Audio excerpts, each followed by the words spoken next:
जय राधा माधवा कुंज बिहारी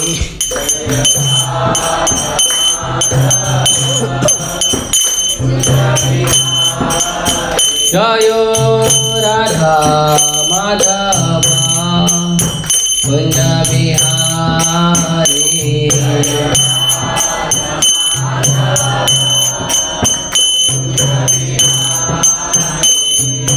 गोपीजन वल्लभा गिरिवरधारी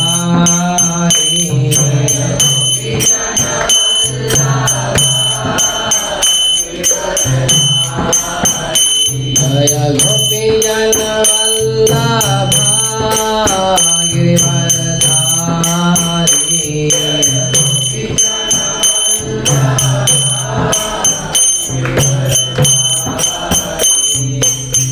यशोदानंदन व्रजनंदन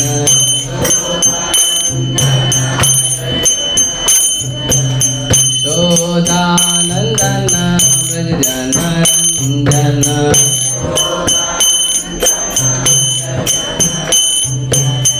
यमुना तीरा वनचारी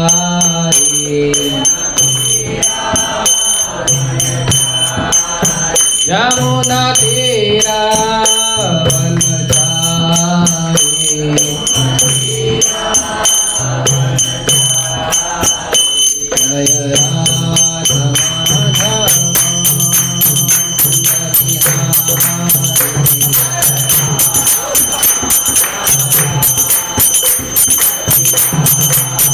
जय राधा माधवा जय राधा माधवा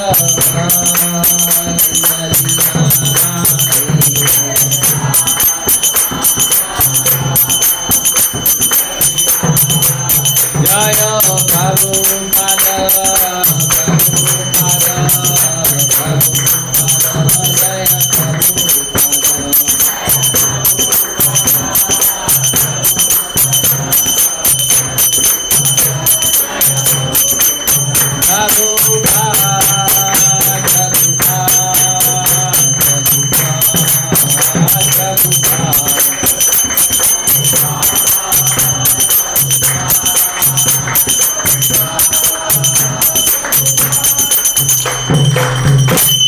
हरिनाम संकीर्तन की जय। हरे कृष्ण महामंत्र की जय। ओम नमो भगवते वासुदेवाय। ओम नमो भगवते वासुदेवाय। ओम नमो भगवते वासुदेवाय। ॐ ज्ञानतिमिरन्धस्य ज्ञानाञ्जनशलाकया चक्षुरुन्मिलितं येन तस्मै श्रीगुरवे नमः। श्रीचैतन्यमनोभीष्टं स्थापितं येन भूतले स्वयं रूपा कदा मह्यं ददाति स्वपदान्तिकं। वन्देऽहं श्रीगुरो श्रीयुतापतिकमलं श्रीगुरून् वैष्णवांश श्रीरूपं सागरजातं सगणरूपान्वितं तं सजीवं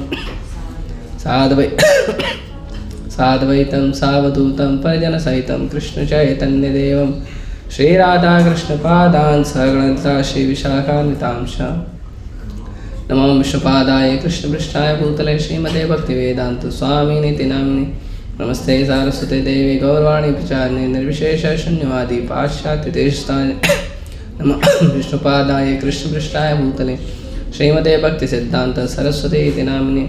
श्रीवार्षभानवी देवी दयिता कृपाब्धे कृष्णसम्बन्धविज्ञानदायिने प्रभवे नमः। माधुर्योज्ज्वल प्रेमाढ्य श्रीरूपभक्तिथा श्रीगौरकरुणाशक्ति विग्रहाय नमस्तुते। नमस्ते गौरवाणी श्रीमूर्तये दीनतारिणे रूपानुगविरुद्धापसिद्धान्तहारिणे। नमो गौरकिशोराय साक्षात् वैराग्यमूर्तये विप्रलम्बरसाम्बोधे पादाम्बुजाय ते नमः। नमो भक्तिविनोदाय सच्चिदानन्दनाम्ने गौरशक्तिस्वरूपाय रूपानुगवराय ते। गौराविर्भावभूमि संनिर्दिष्टा सज्जन प्रिय वैष्णव सार्वभौम श्रीजगन्नाथाय ते नमः। वाञ्छाकल्पतरुभ्यश्च कृपासिन्धुभ्येव च तीतानां पावनेभ्यो वैष्णवेभ्यो नमो नमः। नमो महावदन्याय कृष्णप्रेमदाय ते कृष्णाय कृष्णचैतन्य नाम्ने गौरतुषे नमः। पञ्चतत्त्वात्मकं कृष्णं भक्तरूपस्वरूपकं भक्तावतारं भक्ताख्यं नमामि भक्तशक्तिकं। हे कृष्ण करुणा सिन्धु दीनबन्धु जगत्पते गोपेश गोपिकान्त राधाकान्त नमस्तुते। जयतां सुरतरुर्पङ्गो मम मन्दमतिर्गति मत्सर्वस्य पादाम्भोजो राधामदनमोहनो। दिव्यद्वन्द्वारण्यकल्पद्रुमादः श्रीमद्रत्नागार सिंहासनस्थो श्रीमद्राधाशीलगोविन्ददेवं प्रेष्ठालिविश्वमानुस्मरामि। श्रीमान् रासरसारम्भी वंशीवट्तटे स्थितः कर्षणवेणुसनैर्गोपी गोपीनाथाय श्रीयस्सुनः। तप्तकाञ्चन गौराङ्गी राधे वृन्दावनेश्वरी वृषभानुसुते देवी प्रणमामि हरिप्रिये। जय श्री कृष्ण चैतन्य प्रभु नित्यानंद श्री अद्वैत गिराधर श्रीवासादि गौरभक्तवृंद। हरे कृष्णा कृष्णा कृष्णा हरे हरे हरे राम राम राम हरे।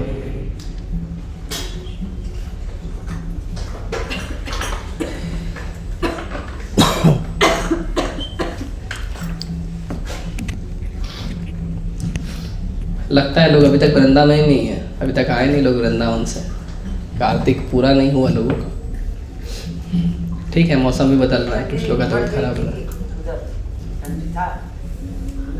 नहीं, ऐसे ही था जैसा मुंबई में वैसे ही था, कुछ भी ठंडी नहीं वृंदावन में। पता नहीं इस बार नहीं था, पिछली बार भी कम था।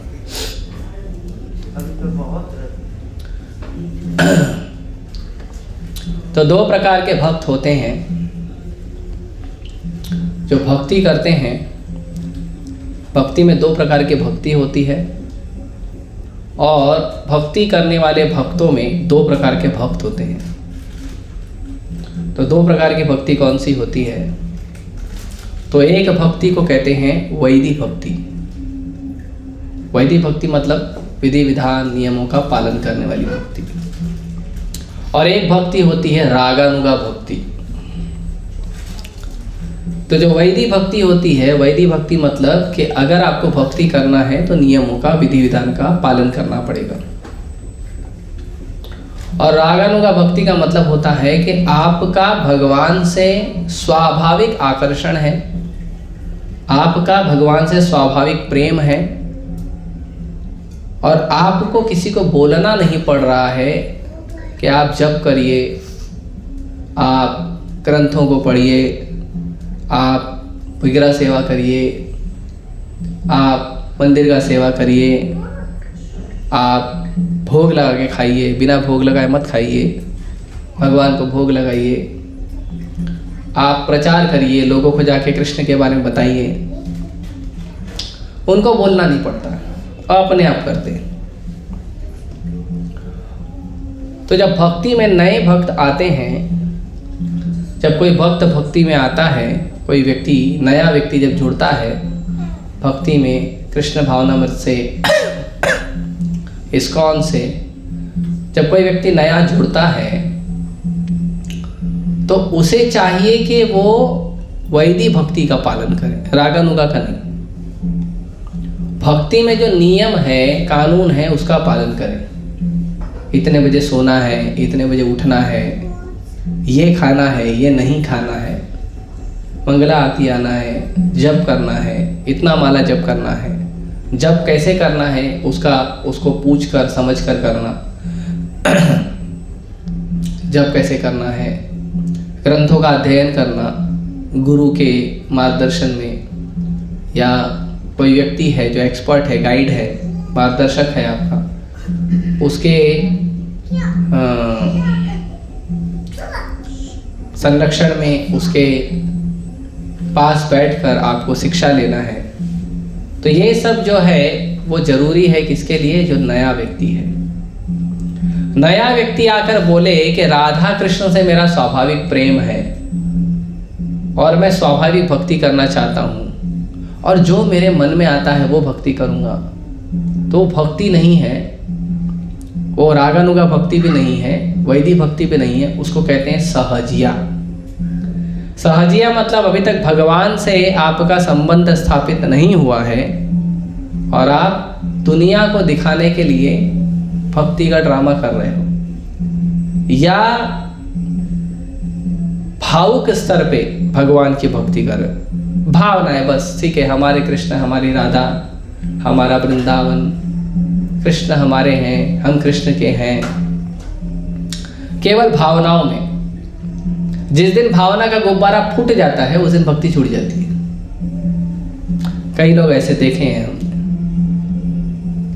कि लोग आते हैं भक्ति करने, बहुत भावुकता दिखाते हैं, बहुत। अब जब करेंगे तो एकदम आप देखोगे जब करते करते उनके आंसू आ जाते हैं। हमको तो लगता है शिक्षाष्टकम का सारा जो शिक्षा है भगवान चैतन्य महाप्रभु का, वो पूरा उसके अंदर उतर गया है। लेकिन जिस दिन उसका भावना फूटता है, भावना का गुब्बारा फूटता है, उस दिन वो मंदिर में ही नहीं दिखता है।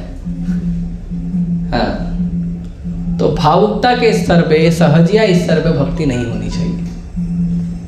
एकदम से आके नहीं, मुझे लगता है जैसे एक बार एक भक्त को सेवा दी गई थी कि भगवान के लिए फूल माला बनाए। बहुत बड़ी सेवा है, डायरेक्ट विग्रह का सेवा मिलना बहुत दुर्लभ होता है। पहली बात तो वो किसी भी नए भक्त को मिलता नहीं है, पहले ट्रेनिंग लेना पड़ता है, सीखना पड़ता है, और उसके बाद मिलने के बाद भी बहुत जो विशेष ध्यान में, विशेष अध्यक्षता में कार्य करना पड़ता है, एकदम बारीकी ध्यान दिया जाता है। तो उस भक्त को मिला सेवा करने के आप भगवान के लिए माला बनाओ, तो पहले छोटा छोटा माला बनाने के लिए दिया गया कि छोटे विग्रह का बनाओ, फिर बड़े विग्रह का बनाओ। तो 2 दिन तो उस भक्त को सिखाया गया, 2 दिन उसने ईमानदारी से सीखा। तीसरे दिन सिखाने वाले को सिखाने लगा कि भगवान तो स्वराट भगवान है, भगवान तो कैसा भी आप सेवा करो भगवान स्वीकार करते हैं। आप मेरे को क्या सिखा रहे हो, ऐसे मत करो, वैसे करो, वैसे मत करो, ऐसे करो। अरे मैं अपने मन से, अपने प्रेम से जो करना चाहता हूँ वो कर रहा हूँ और भगवान स्वीकार करेंगे। सही बात है, लेकिन ये शुद्ध भक्तों का स्तर है, नए भक्तों का स्तर नहीं है। जो भक्त नया है उसके लिए ये नहीं है। नए भक्त को चाहिए कि आपका मार्गदर्शक जो बता रहा है, जैसा बता रहा है वैसा पहले सीखो, उसके बाद आप बनाना शुरू करो, या कोई भी कार्य भगवान का सेवा करना, तो ये जरूरी है। तो वैदिक भक्ति का मतलब होता है कि जो व्यक्ति आपका उंगली पकड़कर आपको सिखा रहा है, उस व्यक्ति के छोटी छोटी बात को पूरी तरह से, पूरे हृदय से, पूरी श्रद्धा से स्वीकार करना कि वो जो बता रहा है सही बता रहा है। अगर आपको लग रहा है कि वो गलत बता रहा है तो भी कम से कम जब वो बता रहा है उस समय आप पालन कर लो, बाद में प्रश्न पूछो। ये नहीं कि वो बता रहा है और आपको लग रहा है गलत है तो तुरंत उसको चैलेंज कर दोगे, वो भी गलत है। सीखने वाले व्यक्ति को अधीर नहीं होना चाहिए, धीर होना चाहिए। तो वैदिक भक्ति जरूरी है हर नए व्यक्ति के लिए कि जो उसको उसको मार्गदर्शन देने वाला भक्त जो बता रहा है, जैसा बता रहा है, जितना बता रहा है उतना ही करें। झगड़ा नहीं करना चाहिए कि प्रभु जी आपने मेरे को तो ये बताया, उसको तो वो बताया, मेरे को आपने सेवा कम दिया, उसको सेवा ज़्यादा दिया, या उसको सेवा कम दिया, मेरे को सेवा ज़्यादा दे दिया। ये झगड़ा नहीं होना चाहिए। तो इसको कहते हैं वैदिक भक्ति। वैदिक भक्ति मतलब विधि विधान नियमों के अंतर्गत पालन करना। और ये विधि विधान नियम कहाँ से आते हैं? ये आते हैं भगवान के दिए गए पवित्र शास्त्रों से, गुरु परंपरा के माध्यम से। अपने मर्जी से नहीं आना चाहिए। अपने मर्जी से कोई बोल रहा है ये मंत्र जप करो और आपको भगवान मिल जाएंगे, तो वो शास्त्र प्रामाणिक होना चाहिए, गुरु परंपरा प्रामाणिक होना चाहिए, प्रामाणिक गुरु द्वारा दिया गया रहना चाहिए। जैसे हम देखते हैं आज के समय में बहुत सारे लोगों को कहा जाता है ये मंत्र जप करो, कोई बोलता है ये मंत्र जप करो, कोई बोलता है वो मंत्र जप करो, अलग अलग मंत्र जप करने के लिए कहा जाता है। लेकिन व्यासदेव जी ने कहा है कलयुग के लिए केवल एक ही मंत्र है। क्या है? हरे कृष्णा कृष्णा कृष्णा हरे हरे, हरे राम राम राम हरे। क्योंकि यह मंत्र नहीं, ये है महामंत्र। क्योंकि कलयुग के लोग पतित हैं तो उनका मंत्र से काम नहीं होगा, उनके लिए महामंत्र लगेगा। कलयुग के पतित लोगों को प्रसाद से काम नहीं चलेगा, उनको महाप्रसाद लगेगा, है ना। तो हर चीज में महा लगाना पड़ता है कलयुग के लोगों के लिए। इसके लिए हम लोग हरिनाम संकीर्तन निकालते हैं, लेकिन कभी कभी महा हरिनाम संकीर्तन निकालते हैं बहुत बड़े स्तर पे। तो इस तरह से वैदिक भक्ति। और फिर जब भक्त भक्ति करते करते शुद्ध हो जाता है और स्वाभाविक रूप में भक्ति करने लगता है अपने आप, उसको बोलना नहीं पड़ेगा अलार्म लगा के उठो, वो अपने आप उठेगा, टाइम पे मंगला आरती करेगा। हमारे मंदिर में कुछ भक्त हैं, मंगला आरती के लिए लोग 4 बजे उठते हैं, जल्दी जल्दी नहाते हैं और चले जाते हैं मंगला आरती के लिए। लेकिन हम कुछ भक्तों को देखते हैं वो 1 बजे उठते हैं, 1:30 बजे उठते हैं, 2 बजे उठते हैं और सीधा पहले माला जप करते हैं। मंगल आरती के पहले उनका 16 माला हो जाता है, फिर मंगल आरती करते हैं, फिर 16 माला करते हैं, फिर बैठ के भागवतम पढ़ते हैं, भागवतम सुनते हैं। ये स्वाभाविक स्तर पे आ गए हैं, अब इनको बोलना नहीं पड़ता है। पूरे दुनिया में कहीं पे रहेंगे, मंदिर हो या ना हो, मंगल आरती उनका होता है, मंदिर हो या ना हो, गौर आरती उनका होता है। कोई नहीं है तो अकेले ताली बजा के करते हैं। ये रागन का स्तर है क्या अपने आप स्वाभाविक भगवान के लिए सेवा करना, प्रेम करना। और कोई सेवा है ना, उनको बोलना नहीं पड़ेगा, वो अपने आप आके सेवा करेगा। तो ये रागानुगा स्तर है। और जो रागानुगा स्तर होता है वो प्रायः शुद्ध भक्तों का होता है। कोई भी व्यक्ति अपने तरफ से भाव नहीं दिखाना चाहिए, सबको फॉलो करना चाहिए। उसमें जब कोई भक्त बन जाता है तो भक्त 2 प्रकार के होते हैं। एक भक्त होता है गोष्ठ्यानंदी और एक होता है भजनानंदी। भजनानंदी मतलब मैं भगवान का भक्ति करना चाहता हूँ, मैं भगवान का भजन करना चाहता हूँ, मैं भगवान का सेवा करना चाहता हूँ, मैं भगवान का प्रचार करना चाहता हूँ और मैं शुद्ध होना चाहता हूँ और मैं भगवान के धाम जाना चाहता हूँ। इसमें क्या है? मैं वो भी अच्छा है, खराब नहीं है, कम से कम खुद का तो उद्धार कर लो। गोष्ठ्यानंदी क्या करता है? गोष्ठ्यानंदी कहता है कि जो सुंदर मौका, अवसर मुझे प्राप्त हुआ है भगवान की कृपा से, गुरु की कृपा से, वैष्णव आचार्यों के आशीर्वाद से जो मुझे प्राप्त हुआ है, ये मैं दूसरों को भी देना चाहता हूँ। मैं हरे कृष्ण मंत्र जप कर रहा हूँ, मैं दूसरों को भी कराना चाहता हूँ। मैं ग्रंथों को पढ़ रहा हूँ, दूसरों को भी पढ़ाना चाहता हूँ। मैं भक्ति के इतने अच्छे अवसर को प्राप्त किया हूँ, ये सुंदर अवसर मैं सबको देना चाहता हूँ। ये गोष्ठ्यानंदी होते हैं। तो भजनानंदी आपको अक्सर मिल जाएंगे। बहुत सारे लोग देखो धाम वाम चले जाते हैं, धाम वास करते हैं, धाम में वास करेंगे, धाम में ही रहेंगे, वहाँ भजन करेंगे, भगवान के दर्शन करेंगे, प्रसाद खाएंगे और बढ़िया आनंद में रहते हैं, अपने आनंद में बढ़िया भजन करते हैं। 16 माला नहीं, 16 माला के कितना गुना होता है उनको ही पता रहता है। कोई 32 करता है, कोई 64 करता है, कोई 126 करता है, अलग अलग बहुत माला करते जब। तो ये सब भजनानंदी आपको बहुत लोग मिल जाएंगे,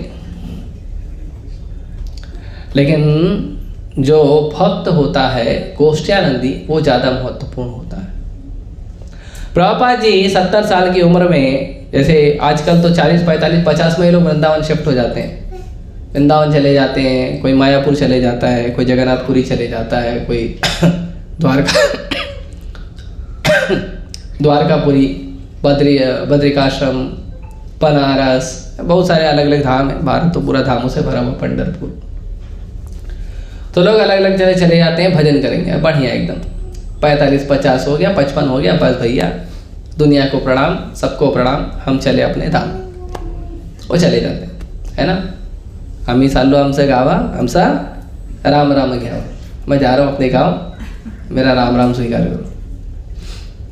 तो ये भजनानंदी होते हैं जो बोलते हैं कम से कम अपना तो उद्धार कर लूँ, ये जीवन मनुष्य जीवन मिला है, पशु की तरह क्यों जियो। केवल पशु ही होता है जो भक्ति नहीं करता है, बाकी सब करता है पशु। मनुष्य जो कुछ भी करता है, पशु वो सब कुछ करता है। पशु केवल एक चीज नहीं करता है, वो है भगवान का भक्ति।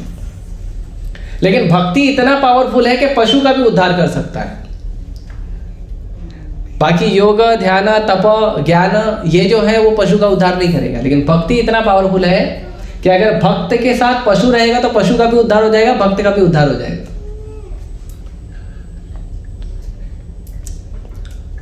तो कई लोग सोचते हैं कि क्यों पशु का जीवन जीऊं, खाली खाना, सोना और घर गृहस्थी बनाना, बच्चे पैदा करना, ये सब क्या है, पशु भी करता है, मैं भी यही करूं, क्या फायदा। तो मैं क्या करता हूं, मैं कुछ बड़ा करूं। बड़ा क्या करेंगे, जो पशु नहीं करते। पशु क्या नहीं करते, पशु मंदिर नहीं जाते, पशु हरे नाम नहीं लेते हैं, पशु ग्रंथों को नहीं पढ़ते हैं, पशु महाप्रसाद नहीं खाते हैं, भगवान को भोग नहीं लगाते हैं, विग्रह सेवा नहीं करते हैं। ये मनुष्यों के लिए है, मनुष्यों के लिए रिजर्व सेवा है ये क्या करें। मनुष्य पशु की तरह जी रहा है, साइंटिस्ट लोग के चक्कर में, नेताओं के चक्कर में। तो वो सोचता है कि मैं क्या करूं, अपना उद्धार करूं। तो भगवान कहते हैं भगवद्गीता में, मनुष्याणाम सहस्रेषु कश्चित यतति सिद्धये। मनुष्यों में हजारों मनुष्यों में एक व्यक्ति ये सोचता है कि मैं क्यों संसार के पछड़े में पड़ा रहा हूं, संसार के प्रपंच में क्यों पड़ा रहा हूं, क्यों पशुओं की तरह जीऊं, क्यों 12 घंटा, 14 घंटा, 16 घंटा काम करूं, उसके बाद 4 घंटा ट्रेन में, 4 घंटा ट्रैफिक में, क्यों ये जीवन जीऊं। और मिलता क्या है, 2 रोटी खाने के लिए।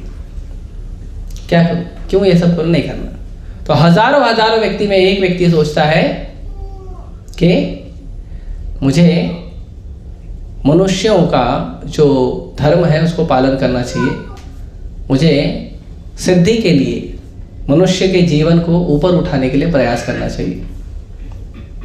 तो सिद्धि मतलब जन्म मृत्यु के चक्र से बाहर निकलना, अपने आप को आत्मा समझना, शरीर नहीं समझना, भगवान की सेवा करने का भाव रखना, ये सिद्धि का लेवल होता है। भगवान कहते हैं यततामपि सिद्धानाम कश्चिन माम वेति तत्वतः, कि ऐसे लाखों करोड़ों सिद्धों में कोई एक विरला व्यक्ति होता है जो मुझे समझने का प्रयास करता है। कई सारे लोग चले जाते हैं, कोई ब्रह्मवादी हो जाता है, कोई मायावादी हो जाता है, कोई शून्यवादी हो जाता है। भक्ति में भी बहुत सारे प्रकार हैं। कोई शिव जी का भक्त हो जाता है, कोई दुर्गा का, कोई काली का, कोई इसका, कोई उसका, बहुत सारे अलग अलग लोग। कोई भगवान है ही नहीं, भगवान निराकार है और मैं बैठ के भजन करूँगा। क्या भजन क्या करेगा, कुछ नहीं, बैठ के ऐसे शून्य बैठ के सोचते रहूँगा।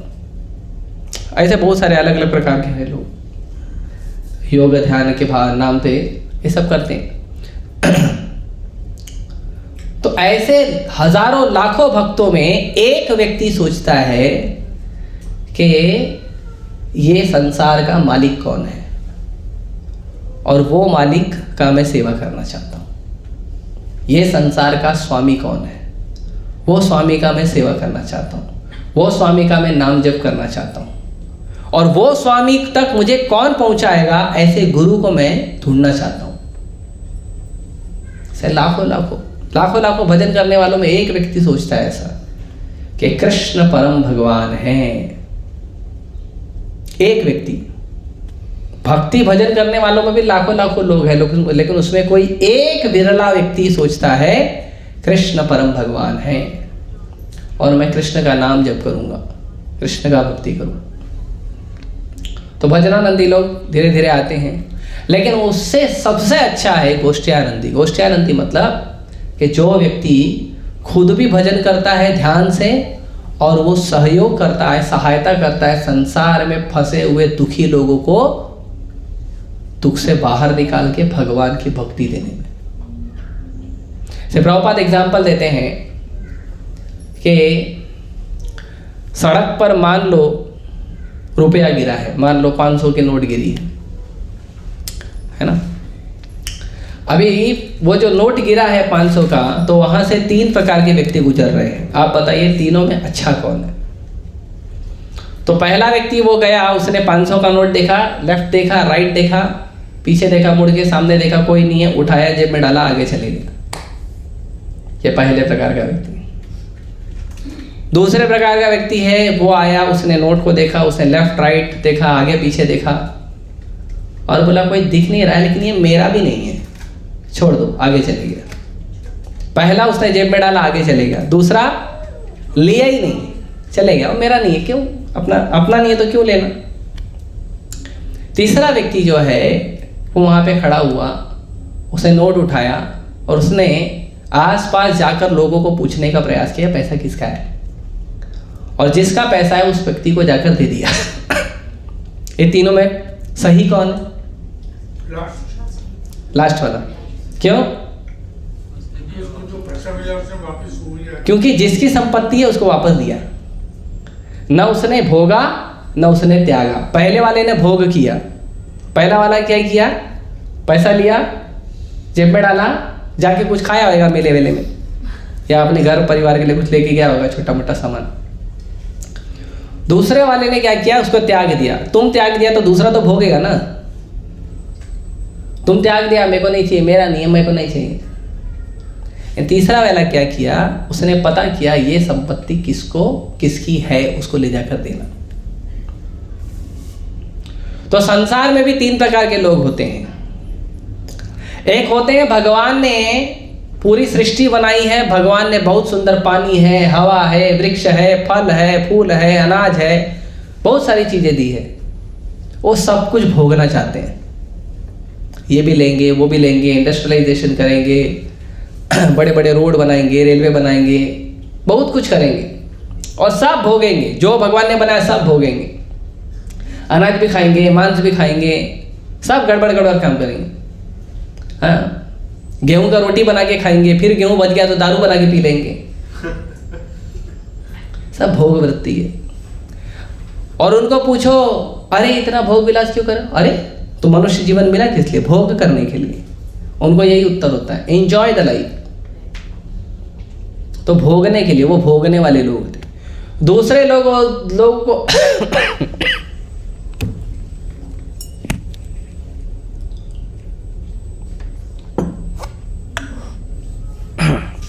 दूसरे प्रकार के जो लोग होते हैं, दूसरे प्रकार के लोग कैसे होते हैं, वो त्यागी होते हैं। उनको समझ में आता है कि दुनिया में बहुत दुख है, भोग में बहुत दुख है। ज़्यादा मीठा खाओ तो डायबिटीज हो जाती है, ज़्यादा नमक खाओ तो हाई बीपी हो जाता है। कुछ भी करो आप, कुछ भी भोग करो, आपको दारू ज़्यादा पिएगा तो लीवर खराब हो जाता है, सिगरेट ज़्यादा पिएगा तो छाती खराब हो जाता है। तो कोई भोग करो आप, जरूरत के अंदर करोगे, जितना उपयोग उतना करोगे तो नुकसान नहीं। जरूरत से ज़्यादा करोगे तो आपको बीमारी पकड़ लेती है। तो भोग में दुख है, उसको समझ में आता है, तो वो क्या करता है, भोग नहीं करना है, दुनिया में रहना नहीं है, दुनिया छोड़ के जाना है। वो त्यागी बन के घूमते हैं, यहाँ वहाँ हिमालय पे घूमेंगे, इधर उधर घूमेंगे। लेकिन तीसरा व्यक्ति क्या करता है, वो संसार में रहता है, संसार की वस्तुओं को जितना उसको आवश्यकता उतना उपयोग करता है, भगवान की सेवा में लगा के। और वो इस बात को स्वीकार करता है कि ये दुनिया मेरी नहीं है, भगवान की है, भगवान ने बनाई है, भगवान के लिए यूज करना चाहिए। उसको कहते हैं भक्त। इसीलिए भक्त जो होता है, भोगी, त्यागी, ध्यानी, ज्ञानी, शून्यवादी, मायावादी, सबसे ऊपर होता है भक्त। क्यों? क्योंकि दुनिया के जो स्वामी हैं, भगवान हैं, उनका वो सेवा करता है। इसीलिए भक्त सबसे ज़्यादा महत्वपूर्ण है, और उसमें भी जो भक्त प्रचार करता है वो भक्त बहुत महत्वपूर्ण है। भगवान की भक्ति का प्रचार करता है, और भगवान खुद बोलते हैं कि जो व्यक्ति मेरी भक्ति का प्रचार करता है, मेरे ज्ञान का प्रचार करता है, ऐसे व्यक्ति से ज़्यादा अच्छा और प्रिय मुझे कोई नहीं है। ठीक है, प्रमाण देता हूँ। भगवत गीता में भगवान कहते हैं आखिरी अध्याय के 68 नंबर श्लोक में कहते हैं, यम इदम परम गुह्यम मद भक्तेषु हृदय विदास्यति भक्तिमयी पराकृत्वा मामे वैश्यस्य असंशय। भगवान कहते हैं जो व्यक्ति भक्तों को यह परम रहस्य बताता है वह शुद्ध भक्ति को प्राप्त करेगा और अंत में मेरे पास आएगा। जो भी व्यक्ति भगवत गीता भागवतम का जो ज्ञान है वो दूसरे लोगों तक पहुंचाता है, वो व्यक्ति को भगवान क्या कहते हैं? वो व्यक्ति भक्ति प्राप्त करेगा और अंत में भगवान के पास पहुंचेगा। ठीक है, तो बोलेंगे ठीक है, तो भजन करने वाले भी पहुंचते हैं तो प्रचार क्यों करें, अपना शांति से भजन करें घर में बैठ के। तो भगवान बोलते हैं नहीं, आगे का बताते हैं। तो उसके आगे भगवान 69 नंबर श्लोक में कहते हैं, इस संसार में न च तस्मान् मनुष्येषु कश्चिन् मे प्रियकृत्तमं भविता न च मे तस्मात् अन्य प्रियतरो भुवि। भगवान कहते हैं इस संसार में उसकी अपेक्षा कोई अन्य सेवक न तो मुझे अधिक प्रिय है और न कभी होगा। जो व्यक्ति कृष्ण भक्ति का प्रचार कर रहा है उस व्यक्ति को भगवान इतना प्रेम करते हैं कि भगवान बोलते हैं वो व्यक्ति जितना प्रिय मुझे कोई नहीं है और ना कोई होगा, कोई नहीं होगा। कोई भी व्यक्ति जो भक्ति का प्रचार करता है वो भगवान को बहुत प्रिय है। इसके लिए जितने भी आचार्य हुए हैं वो सारे आचार्य प्रचार में पूरा बुद्धि लगाए, प्रचार में मन लगाए, भगवान के संदेश का प्रचार करने में, भक्ति का प्रचार करने में। तो हर व्यक्ति को चाहिए कि वो खुद भी भक्ति करे, खुद भी भजन करे और दूसरों को भगवान का संदेश बताए। हमने कुछ समय पहले हम परम पूज्य गोपाल कृष्ण गोस्वामी महाराज से एक बार मिलने गए थे। तो महाराज ने बहुत अच्छा हमें संदेश बताया, भगवान का संदेश बताया और अच्छे से हमें समझाया, प्रेम दिया। और महाराज ने आखिरी में शब्द कहा कि पूरे दुनिया में इस्लाम का प्रचार करने के लिए बहुत सारी संस्थाएं हैं, ईसाई धर्म का, क्रिश्चियनिटी का प्रचार करने के लिए बहुत सारी संस्थाएं हैं, लेकिन सनातन धर्म का प्रचार करने के लिए केवल एक ही संस्था है, वो है इस्कॉन। और भी संस्थाएं प्रचार करती है, लेकिन जिस आधार पे शास्त्रों के बल पर जिस तरह से इस्कॉन प्रचार करता है वैसा कोई नहीं करता। इसीलिए आप देखो बहुत सारी संस्थाएं हैं जो प्रचार कर रही है पूरे दुनिया भर में, उन सब में पूरे दुनिया भर में प्रचार करने का जो श्रेय जाता है वो जाता है ऐसी भक्ति वेदांत स्वामी प्रभुपाद को। बहुत लोग गए प्रचार करने, लेकिन जिस तरह से प्रचार प्रभुपाद जी ने किया उस तरह से कोई नहीं कर पाया। तो प्रचार बहुत महत्वपूर्ण है। इसीलिए पुस्तक वितरण जो है, प्रभुपाद जी कहते हैं, और प्रचार में भी जो पुस्तक वितरण है वो सबसे अच्छा माध्यम है प्रचार करने का। पुस्तक वितरण सबसे अच्छा माध्यम है प्रचार करने का। प्रभुपाद जी कहते हैं कि आप किसी को 2 मिनट 10 मिनट प्रचार करोगे, समझाओगे, उसका कोई मतलब नहीं है अगर वो पुस्तक लेकर नहीं गया है तो। लेकिन अगर वो पुस्तक लेके गया है तो उसका पूरा जीवन बदल जाएगा। ग्रंथ लेके गया है तो उसका जीवन बदल जाएगा। अब कई बार लोग ये कहते हैं कि हम लोगों को ग्रंथ देते हैं, गीता देते हैं, भागवत देते हैं, लेकिन लोग बोलते हैं हमारे घर में पहले से, वो लेते ही नहीं। और कई लोग को देते हैं वो बोलते हैं हम पढ़ेंगे ही नहीं। कई लोग को देते हैं वो बोलते हैं गीता रखने से घर में महाभारत होता है। क्या क्या इल्यूजन है, कितना बड़ा भ्रम है। मुझे जब कोई पूछता है गीता रखने से घर में महाभारत होता है, तो मैं उसको दूसरा प्रश्न पूछता हूँ, अच्छा जो गीता नहीं पढ़ता नहीं रखता उसके घर में नहीं होता है? हाँ, और नास्तिक लोग तो गीता रखते नहीं ना घर में, उनके घर में झगड़ा नहीं होता? हाँ, सबके घर में होता है, क्योंकि ये कलयुग का लक्षण है कि आप झगड़ालू बनोगे, लेकिन गीता पढ़ोगे तो साधु बनोगे, अच्छे व्यक्ति बनोगे। गीता नहीं पढ़ोगे तो झगड़ा करोगे, गीता पढ़ोगे तो झगड़ा नहीं करोगे, महाभारत पढ़ोगे तो झगड़ा नहीं करोगे, नहीं पढ़ोगे तो पक्का झगड़ा करोगे, क्योंकि बुद्धि नहीं है ना, बुद्धि नहीं है कलयुग के लोगों में। कलयुग के लोगों के लिए स्पेशली इतिहास और पुराण की रचना की गई, और उसमें भी स्पेशली महाभारत रामायण की रचना की गई, भागवत पुराण की रचना की गई, गीता की रचना की गई। यह स्पेशली कलयुग के जीवों के लिए। तो इसीलिए भगवत गीता जो है हमें हर व्यक्ति को प्रचार करना चाहिए, हर व्यक्ति को जितना हो सके भगवत गीता का प्रचार करना चाहिए। और ये शास्त्रों में क्या है, भगवत गीता में क्या है, भागवतम में क्या है? भगवान की वाणी। शास्त्रों का मतलब नहीं है कि किसी को कुछ आया ऐसे मन में सोचा और उसने लिख दिया। जैसे आप लोग स्कूल में कॉलेज में पढ़ते रहेंगे कि ये वैज्ञानिक ने ये थ्योरी लिखा है, ये वैज्ञानिक ने ये थ्योरी लिखा है। तो थ्योरी जो होती है वो स्पेकुलेशन होता है, उसको क्या समझ में आया उसने लिख दिया, उसका मनोकल्पना होता है। जितने भी वैज्ञानिकों ने जो कुछ भी लिखा है उनमें ज़्यादातर मनोकल्पना है। उसमें एक वैज्ञानिक हुए जिनको लोग बहुत महान बताते हैं, डार्विन, जो कहते हैं कि मनुष्य जो है बंदर से आया है। प्रभुपाद जी को एक बार एक व्यक्ति ने कहा कि डार्विन के बारे में आपका क्या विचार है? प्रभुपाद जी ने कहा डार्विन के पिताजी बंदर है, मेरे पिताजी कृष्ण है। वही कह रहा है ना, मेरे पिताजी बंदर है ना।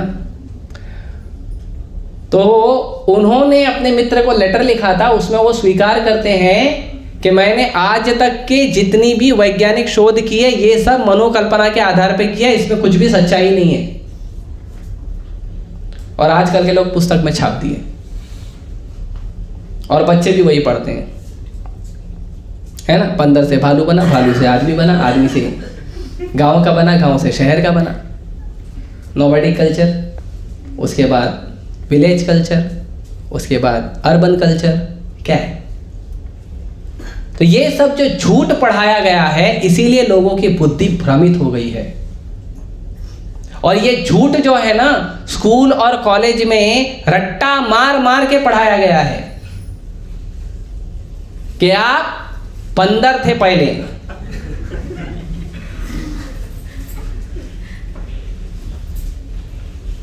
आपके पूर्वज बंदर थे।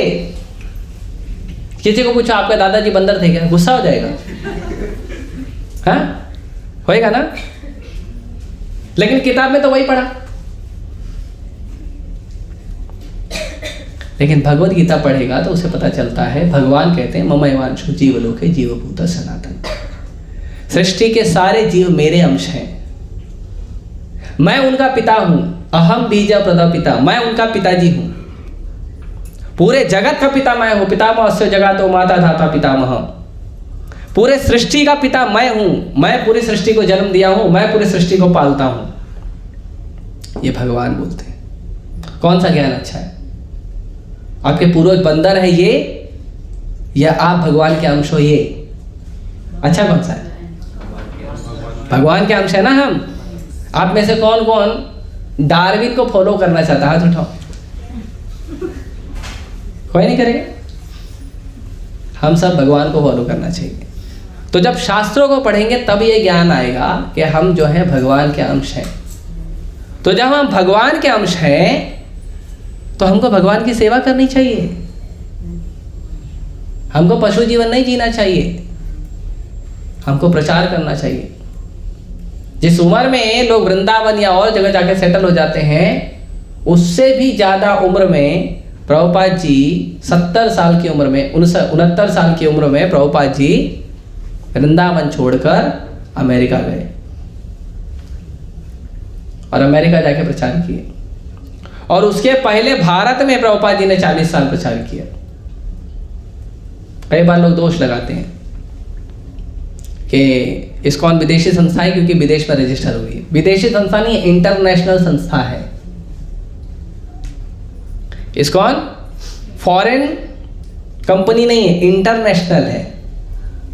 इंटरनेशनल कहीं भी हो सकती है, कहीं भी रजिस्टर करो, लेकिन पूरे दुनिया में उसका ब्रांच होता है, पूरे दुनिया में उसकी सेवा होती है।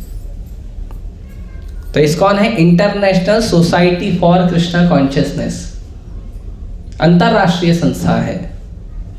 यह संस्था को प्रभुपाद जी ने सबसे पहले भारत में खोला था, झांसी में, और इसका नाम था पहले लीग ऑफ डिवोटीज, भक्तों का संघ। और जब भारत के लोगों ने प्रभुपाद जी को सहयोग नहीं दिया भक्ति का प्रचार करने के लिए, तो अपने गुरु की आज्ञा का पालन करने के लिए प्रभुपाद जी अमेरिका गए थे, क्योंकि उनके गुरु ने सबसे पहली मीटिंग में उनको कहा था कि आप पढ़े लिखे अंग्रेजी जानने वाले नौजवान हो, चैतन्य महाप्रभु की शिक्षाओं का अंग्रेजी में प्रचार करो। इसीलिए प्रभुपाद जी किए थे। तो ये पुस्तक वितरण है, ये बहुत महत्वपूर्ण है। इसे लगभग 500 साल पहले चैतन्य महाप्रभु के शिष्यों ने शुरू किया था। नरोत्तम दास ठाकुर, श्रीनिवास आचार्य और श्यामानंद पंडित, ये 3 भक्तों ने मिलके बुक डिस्ट्रीब्यूशन शुरू किया था। और तब बुक डिस्ट्रीब्यूशन के लिए छपाई का मशीन नहीं था, तो ये लोगों ने ये जीव गोस्वामी के मार्गदर्शन में पढ़ाई किए थे, शिक्षा प्राप्त किए थे। और जीव गोस्वामी के मार्गदर्शन में शिक्षा प्राप्त करके जीव गोस्वामी और जितने भी आचार्य हैं उनके द्वारा लिखित ग्रंथों को लेकर एक बैलगाड़ी में डालकर उसको लेकर चले गए थे प्रचार करने के लिए। अच्छा, किसी को एक बुक देना है तो क्या करना पड़ेगा? तो छपाई तो है नहीं, तो एक बुक देना तो उसको बैठ के लिखना पड़ेगा, लिख कर उसको फिर देना पड़ेगा, ये लो तुम्हारा कॉपी। तो भक्ति विनोद ठाकुर जब चैतन्य चरितामृत ढूंढने गए थे तो भक्ति विनोद ठाकुर ने वही किया था। जो चैतन्य चरितामृत थी वहां पे बैठ के उन्होंने पूरा चैतन्य चरितामृत लिखा और उसके बाद लेके आए। पहले ऐसा था, लेकिन फिर भी लोगों का उत्साह था ग्रंथों को पढ़ने में, शास्त्रों को पढ़ने में। हमारा उत्साह होता है न्यूज़पेपर पढ़ने में, मैगजीन पढ़ने में, नॉवेल पढ़ने में, स्टोरीज पढ़ने में। क्या मिलता है उससे? कुछ नहीं। आपका मन का विचार जिस जगह पे है थोड़ा बहुत उसको सुकून मिलता है, बस। बाद में फिर दूसरे दिन फिर पढ़ने की जरूरत है। लेकिन यदि आप ग्रंथ पढ़ेंगे तो आपका उद्धार होगा, आपको पता चलेगा आप कौन हो, आपको पता चलेगा भगवान कौन है, आपका और भगवान का क्या संबंध है, ये सब चीज पता चलेगा। ये सब चीज आपको न्यूज़पेपर, स्टोरीज, नॉवेल्स, मैगजीन से नहीं मिलेगा। और धड़ल्ले से बिकता है दिन रात, लेकिन उससे आपको ये ज्ञान नहीं मिलेगा, भगवत ज्ञान नहीं मिलेगा। भगवत ज्ञान आपको मिलेगा भगवत गीता से, भागवतम से, चैतन्य चरितामृत से, उससे मिलेगा, साधु से, भक्तों से। और उसके बाद ये पुस्तक वितरण इतना महत्वपूर्ण है कि भक्ति विनोद ठाकुर जो थे वो पुस्तक लिखते थे, ग्रंथों को लिखते थे। तो भक्ति विनोद ठाकुर जो हैं भक्ति विनोद ठाकुर मैजिस्ट्रेट थे, डिस्ट्रिक्ट मैजिस्ट्रेट, जज थे। जो अंग्रेज की सरकार में किसी भारतीय को जो सबसे बड़ा पद दिया जाता था वो पद था डिस्ट्रिक्ट मैजिस्ट्रेट, और वो पद भक्ति विनोद ठाकुर को प्राप्त हुआ था। और भक्ति विनोद ठाकुर उतने दक्ष भी थे कि जो कोर्ट के मैटर को लोग महीनों महीनों चलाते थे, वो 1 या 2 घंटे के अंदर फैसला सुना के छोड़ देते थे, खींचते नहीं थे उसको, तारीख पे तारीख नहीं देते थे।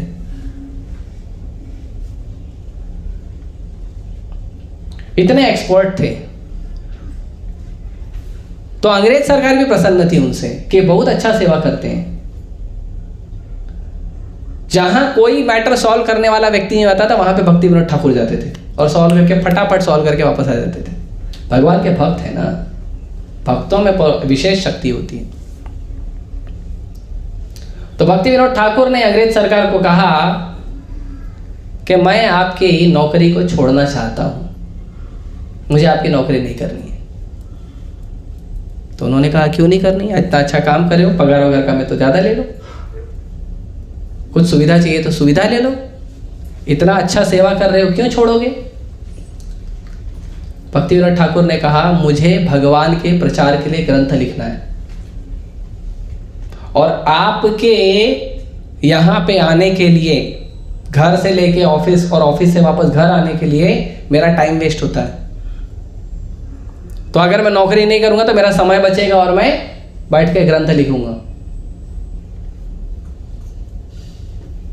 तो अंग्रेज सरकार ने कहा बस इतनी सी बात है ना, हम उसके लिए उपाय करते हैं। तो पूरे भारत भर में या पूरे इतिहास में ये पहली बार हुआ था जब किसी भारतीय के अकेले एक व्यक्ति के लिए अंग्रेज सरकार ने उसके घर से उसके ऑफिस तक के लिए रेलवे लाइन बिछाया था। रेलवे लाइन केवल भक्ति विनोद ठाकुर के ट्रैवलिंग के लिए,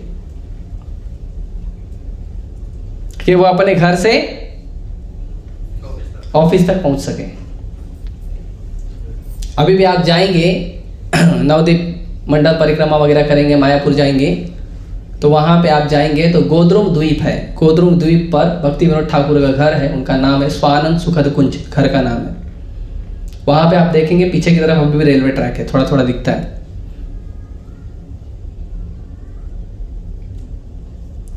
भक्ति विनोद ठाकुर के लिए ट्रेन का अरेंजमेंट किया। भक्ति विनोद ठाकुर ट्रेन में बैठते ही नहीं थे, ट्रेन में सफर करते थे लेकिन बैठ के नहीं करते थे, खड़े होके करते थे। और सारे गांव वालों को बोलते थे कि ट्रेन में तुम भी बैठ सकते हो। और गांव के लोग ट्रेन में सफर करते थे और भक्ति विनोद ठाकुर ट्रेन में खड़े होकर बुक डिस्ट्रीब्यूशन करते थे, पुस्तकों को लिखते थे और वितरण करते थे, प्रचार करते थे। इतना महत्वपूर्ण है बुक डिस्ट्रीब्यूशन।